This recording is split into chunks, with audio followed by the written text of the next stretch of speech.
नमस्कार दोस्तों, मैं आपका गाइड ओजांग और आज मैं आपसे बात करने जा रहा हूँ एनसीईआरटी भूगोल को कम से कम समय में कैसे तैयार करें। क्योंकि आप ये सभी जानते हैं कि एनसीईआरटी यूपीएससी में सफलता का आधार बुक मानी जाती है। ये वो बुक होती है जो यूनिवर्सल तरीके से आपके कॉन्सेप्ट्स को डेवलप करने में बहुत महत्वपूर्ण भूमिका निभाती है।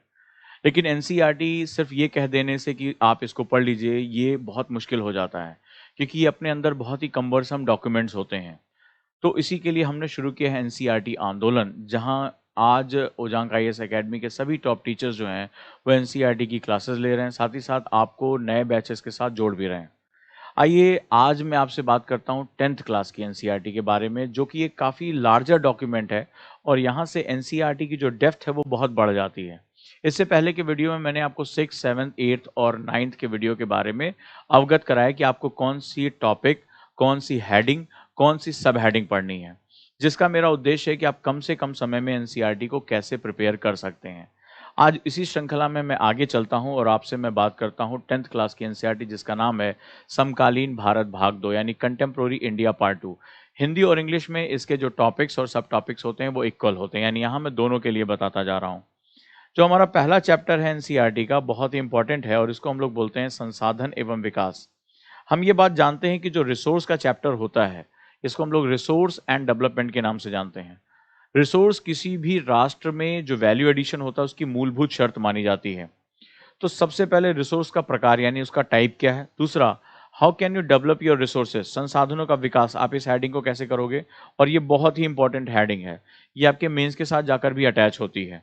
इसके बाद हमारा जो अगला टॉपिक है वो है संसाधनों का नियोजन, संसाधन और नियोजन। तो भारत में कैसे, नियोजन का मतलब होता है planning, how will you plan to जो है वो आप अपने रिसोर्सेज को यूज कैसे करोगे। अगला टॉपिक है भू संसाधन, बहुत इंपॉर्टेंट है, लैंड रिसोर्स इसको हम लोग कहते हैं। लैंड रिसोर्स में ये आप ये समझिए कि मेंस में पेपर, यहाँ से आपको क्वेश्चन प्री में भी मिलते हैं, मेंस में भी। भू उपयोग यानी लैंड यूजेस, और भारत में भू उपयोग प्रारूप यानी कि लैंड यूजेस इन इंडिया। तो भारत में वो जो भारत में उसको कैसे आप उपयोग करोगे इसके बारे में। ये तीनों टॉपिक आपस में जुड़े हुए हैं और बहुत ही महत्वपूर्ण और बहुत ही इन डेप्थ टॉपिक है। चूंकि जो 10th क्लास की एनसीईआरटी है उसकी जो मोटाई है वो थोड़ी ज़्यादा है, इसलिए ये बहुत टाइम टेकिंग है। तो मेरा ये कोशिश है कि मैं आपको बहुत एक्यूरेट होकर इसके बारे में बात कर सकूं। अगला है भूमि निम्नीकरण और संरक्षण उपाय यानी कि land degradation and conservation methodology. आप ये समझ के ये देखिए कि 3 बार मैं प्री में क्वेश्चन डायरेक्टली इस चैप्टर से देख चुका हूँ, यहाँ से इस टॉपिक से देख चुका हूँ। तो यानी आपको बहुत ही इंपॉर्टेंट तरीके से पढ़ना है। अगला है मृदा संसाधन यानी कि सॉइल रिसोर्सेज के बारे में हम लोग बात कर रहे हैं, सॉइल इंपॉर्टेंट है। तो मृदा का वर्गीकरण यानी कि जो है वो आप जिस यहाँ पर आप सबसे पहले मिट्टियों का क्लासिफिकेशन यानी कि सॉइल क्लासिफिकेशन पढ़ेंगे। और यहाँ से भी आपको इंडियन ज्योग्राफी में प्री में डायरेक्टली क्वेश्चन मिलते हैं। 10th क्लास की एनसीईआरटी से बहुत ज़्यादा क्वेश्चन जो है वो हमारे निकल कर आते हैं प्री एग्जामिनेशन में। इसमें आपको जलोढ़ मृदा यानी एलुवियल सॉइल, काली मृदा यानी ब्लैक सॉइल, लाल और पीली मृदा यानी कि red soil, laterite soil, laterite मृदा, मरुस्थलीय मृदा यानी कि डेजर्ट सॉइल, और वन मृदा यानी फॉरेस्ट सॉइल, आपको इसके बारे में पढ़ना है। और यूपीएससी ने बहुत ही अच्छे तरीके से इसके बारे में डिस्क्रिप्शन दिया है। तो ये क्या होता है, इसके एग्जाम्पल्स क्या होते हैं, इसके अगर कोई केमिकल कंपोजिशन है उसको आपको पढ़ना है, कहाँ पाया जाता है, ये बेसिकली इंडिया की मैपिंग में कहाँ होगा, आपको इस पे सबसे ज़्यादा फोकस करके रखना है। तो डायरेक्टली आपको यहाँ से क्वेश्चन मिल जाएगा। और मृदा अपरदन एवं संरक्षण यानी कि सॉइल डिग्रेडेशन एंड कंजर्वेशन, इसके बारे में आपको पढ़ना है। तो फर्स्ट चैप्टर आपका बहुत लंबा चैप्टर है और मैंने यहाँ पर आपको बता दिया कि हमें कौन कौन से टाइप उसके जो है कवर करके रखने हैं। सेकेंड चैप्टर है वन्य एवं वन्यजीव संसाधन यानी कि forest and wild life resources. हम इसको पहले भी पढ़ चुके हैं। तो अब जो यहाँ से नोट्स आपके निकलेंगे वो बेसिकली पहले के चैप्टर में जो हमने 6th, 7th, 8th में हमने पढ़ा, हमें वहाँ पर जाकर इसको ऐड ऑन कर देना है। कोई नया इसमें टॉपिक हमें नहीं लेना है, क्योंकि आप बार बार रिपीट करके जब अपने नोट्स बनाओगे तो आपका नोट्स बहुत लेंदी हो जाएगा और मैं चाहता हूँ आपका टाइम बहुत कम यूज़ हो और आप कम टाइम में बहुत इसके जो है मास्टर बन जाए। अगला है भारत में वनस्पति जात और प्राणी जात। तो जो इंडिया में हमारा जो वेजिटेशन है, फ्लोरा और फौना, हमें दोनों की स्टडी करनी है। हमें उनकी श्रेणी यानी कैटेगरीज पढ़नी, केवल यही एक पॉइंट नया है, बाकी इसमें कुछ नया नहीं, इसलिए मैंने इसको सिर्फ एक सब हेडिंग के अंदर रख दिया है। इससे ज़्यादा इसमें जो आप पढ़ोगे वो सिर्फ कहानियाँ हैं और आपको इसमें बहुत ज़्यादा टाइम नहीं लगाना है। नेक्स्ट वन, भारत में वन और वन्य जीव का संरक्षण यानी कि अब ये जो टॉपिक है ये आप नया हेड ऑन करेंगे। Conservation of forest and wild life in India, तो उसके क्या प्रकार हैं और उसका कहाँ-कहाँ वितरण है, यानी टाइप्स एंड डिस्ट्रीब्यूशन आपको पढ़ना है, इसको आप नोट्स के साथ ऐड ऑन कर दोगे। फिर जो है समुदाय एवं वन संरक्षण यानी कम्युनिटी एंड फॉरेस्ट कंजर्वेशन, ये इंपॉर्टेंट टॉपिक है। भारत में तमाम ऐसी डिफरेंट कम्युनिटीज़ हैं जो फॉरेस्ट को प्रिजर्व करने के लिए बहुत मेहनत करती हैं उनके इनबिल्ट सेगमेंट्स में। जैसे बिश्नोई समाज है, तो एग्जाम्पल दिया हुआ है, आप इसको यहाँ पर एग्जाम्पल में यूज़ कर सकते हैं। अगला है बहुत इंपॉर्टेंट टॉपिक और एक नया टॉपिक आपके सामने इंट्रोड्यूस होगा जो कि प्री और मेंस दोनों के लिए बहुत इंपॉर्टेंट, इसको हम लोग वाटर रिसोर्स यानी जल संसाधन कहते हैं। तो जल संसाधन वाटर हमारे लिए बहुत इंपॉर्टेंट है। तो बहुउद्देशीय नदी परियोजनाएं जो आपका multipurpose river projects, hydro projects हैं और समन्वित जल संसाधन प्रबंधन यानी इंटीग्रेटेड वाटर मैनेजमेंट सिस्टम जो है वो हमारे लिए बहुत महत्वपूर्ण है। इसको आप एक हल्की सी नज़र डालेंगे, हालांकि आपको इसको आगे चलकर हमें और ज़्यादा इंपॉर्टेंट तरीके से पढ़ता। और वर्षा जल संग्रहण, ये जानकारी हमारे लिए इंपॉर्टेंट है इन्वायरमेंट के लिए, ये पर्पज़ हम पढ़ेंगे, यानी कि रेन वाटर जो है वो आप कैसे उसको भंडारण करते हैं, रेन वाटर आप रिजर्वायर कैसे आप बनाते हैं। तो ये छोटा सा टॉपिक है, ज़्यादा इसमें टाइम नहीं लगेगा। जो अगला टॉपिक आ रहा है फोर्थ वन, ये बहुत ही इंपॉर्टेंट टॉपिक है, काफ़ी इनलार्ज है और आगे चलकर ये बहुत ही ज़्यादा और फैलेगा। एग्रीकल्चर, कृषि। तो इसमें जो टॉपिक है कृषि के प्रकार यानी टाइप्स ऑफ एग्रीकल्चर। तो निर्वाहन कृषि यानी कि जो सब्सिस्टेंस फार्मिंग है, गहन जीविका कृषि, ठीक है, यानी कि जो हमारा इंटेंसिव सब्सिस्टेंस फार्मिंग हो गया, और वाणिज्यिक कृषि यानी कमर्शियल फार्मिंग हो गया। ये हमारे लिए बहुत इंपॉर्टेंट टॉपिक्स हैं जिसको हमें कवर करके चलना है। इसके बाद शस्य प्रारूप यानी कि जो हमें क्रॉपिंग पैटर्न्स ये पढ़ना है। अगर आपका ज्योग्राफी ऑप्शनल है तो ये चैप्टर आपके लिए और महत्वपूर्ण हो जाता है, और आगे चलकर आप देखेंगे यहाँ से बहुत सी चीज़ें जो है वो इनपुट हमें देती हैं। इसके बाद हमारा अगला है मुख्य फसलें, भारत में कौन कौन सी फसलें पाई जाती हैं। तो रबी, खरीफ, जायद जो हमारा डिवीजन है वो हमारे लिए इंपॉर्टेंट है। 2 साल 3 साल पहले आपने देखा प्री में डायरेक्टली क्वेश्चन यहाँ से आया था, तो ये इस चैप्टर से भी हमें डायरेक्टली क्वेश्चन एग्जाम में मिल जाते हैं। अगला है अन्य फसलों के बारे में, अखाद्य फसलें यानी जो खाई नहीं जा सकती, चारे के रूप में इस्तेमाल होती हैं अन्य तमाम तरीके से, यानी कि जो नॉन फूड क्रॉप्स हो गई वो हमारे लिए इंपॉर्टेंट है। एक टॉपिक हमारे साथ जुड़ता है प्रौद्योगिकी और संस्थागत सुधार, यानी कि टेक्नोलॉजी एंड जो हमारा मैनेजमेंट सिस्टम उसमें हम कैसे प्रिजर्वेशन, उसमें हम कैसे इंप्रूवमेंट कर सकते हैं, ये हमारा एक टॉपिक बन जाता है। एक टॉपिक आता है खाद्य सुरक्षा। आपको पता है कि ज्योग्राफी ऑप्शन में सीधे एक टॉपिक है फूड सिक्योरिटी, वैश्वीकरण का कृषि पर प्रभाव, ये that's one of the most important topic, यानी कि effect of globalization on Indian agriculture. बहुत कंट्रोवर्शियल टॉपिक है, बहुत इंपॉर्टेंट टॉपिक है, और आगे चलकर आप करंट अफेयर्स को अगर पढ़ना चाहते हैं तो यहाँ से ये टॉपिक आपको बहुत हेल्प करेगा।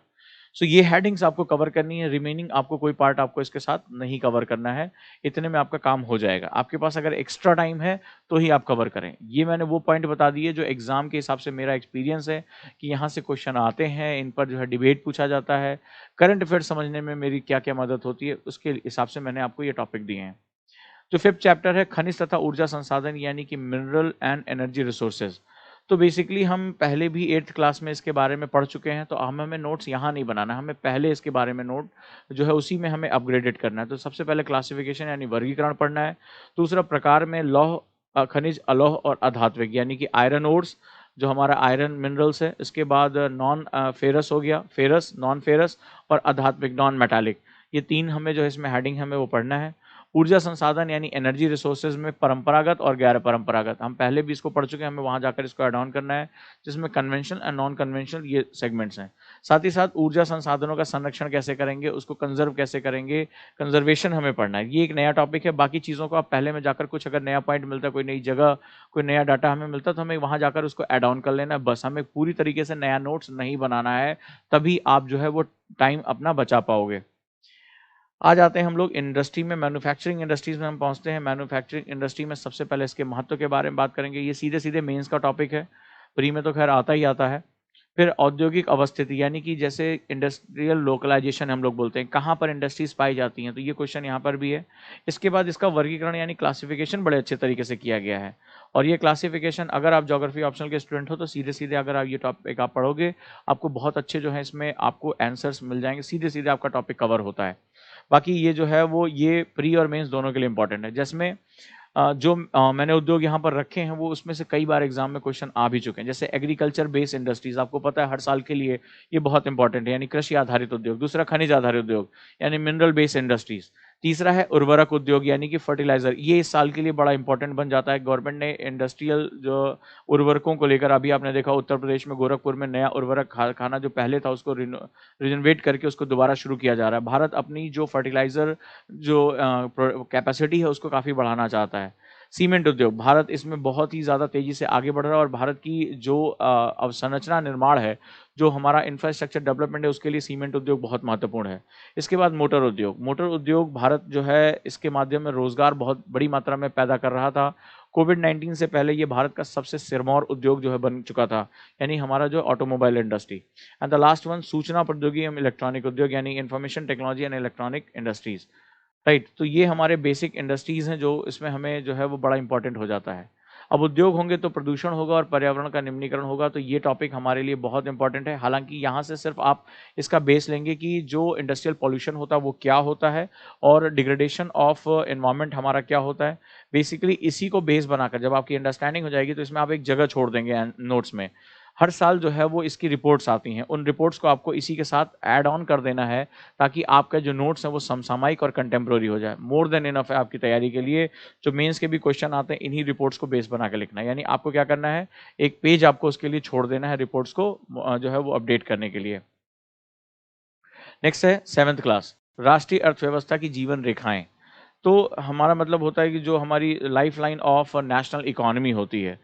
तो बेसिकली बहुत इंपॉर्टेंट है, इसको आप परिवहन को यानी ट्रांसपोर्टेशन को मोस्ट इंपॉर्टेंट मान के चलिए।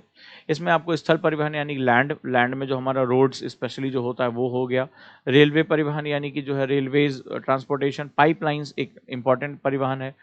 और जल परिवहन यानी वाटरवेज़ और वायु परिवहन यानी एयरवेज़, ये हमारे लिए सबसे इम्पोर्टेंट सेगमेंट है। इसके बाद संचार सेवाएँ, कम्युनिकेशन, ये बहुत छोटा पार्ट दिया है, इसको आप स्किप भी कर सकते हैं। अंतर्राष्ट्रीय व्यापार यानी जो है वो इंटरनेशनली जो हमारा ट्रेड है, उसके बारे में हमें बात करना है, राइट? इंटरनेशनल ट्रेड, और उसमें भी हमारा एक पॉइंट है पर्यटन। पर्यटन को हमें आगे चलकर और महत्वपूर्ण तरीके से समझना है। बट ये बहुत छोटा टॉपिक है, इसमें जो फर्स्ट पार्ट है, इसी पर आपको सबसे ज़्यादा एम्फेसिस करके चलना है। तो दोस्तों ये जो है वो एक टाइम कंज्यूमिंग सेगमेंट होता है। मैंने कोशिश की है कि मैंने आपके जो पॉइंट्स हैं, उनको काफ़ी छोटा कर दिया जिसके माध्यम से आप बहुत कम समय में इसको प्रिपेयर कर सकते हैं। नोट्स भी आप देख रहे होंगे कई टॉपिक हमारे रिपीट हो रहे हैं, तो नोट्स हमारा स्टूडेंट क्या करता है कई बार-बार उनके नोट्स बनाता है। चलो आज 7th क्लास का बना लें, आज 8th क्लास का। यहाँ मैंने आपको बताया कि जो टॉपिक रिपीट हो रहे हैं उनको पहले के साथ जाकर उसको आप अटैच कर दो और अटैच करके जो है वो ये देख लो कि मुझे नोट्स कितने शॉर्टर फॉर्म में बनाने हैं। मुझे जो पढ़ना है वो बिटवीन द लाइन यानी उसकी इन डेप्थ जो है वो एनालिसिस करनी है। अगर कोई भी दिक्कत आ रही है तो आपको पता है कि हमारा जो एनसीईआरटी कोर्स है वो इंडिया के सबसे बेस्ट कोर्स में से एक माना जाता है, क्योंकि टॉप टीचर्स अलग-अलग सब्जेक्ट के जो उसमें पढ़ा चुके हैं और बहुत ही कम जो है वो फीस में ₹8,500 में हमारा एनसीईआरटी का कोर्स अवेलेबल है, उसका हिस्सा बन सकते हैं। और जल्द ही मैं जो है वो नए कोर्सेज़ के साथ लाइव क्लासेस के साथ पहुँच रहा हूँ और वो क्लासेस आपकी लगातार शुरू भी हो चुकी हैं, ज्योग्राफी ऑप्शनल और ज्योग्राफी जीएस जो हमारा 15 और 16 तारीख से शुरू होगा जून में, उसका हिस्सा बनिए, अच्छे से पढ़ाई करिए और लाइव क्लासेस, ऑनलाइन क्लासेस आपकी मेरी लगातार उपलब्ध हैं और ज्योग्राफी पे अब मेरे साथ आप मास्टरी करिए। ज्योग्राफी को अपना सबसे स्कोरिंग सब्जेक्ट बना दीजिए ताकि आपको उस पे एक कमांड हो, उस पर एक पकड़ हो। मिलता हूँ दोस्तों अगले वीडियो में। आपको वीडियो कैसा लगा मुझे ज़रूर बताएँ और आपकी कोई समस्या है, कोई अगर पढ़ाई में कोई चुनौती आ रही है, वो भी आप मुझसे शेयर करें ताकि अगले वीडियो में मैं उनका समाधान आपके सामने प्रस्तुत कर सकूँ। तब तक के लिए धन्यवाद।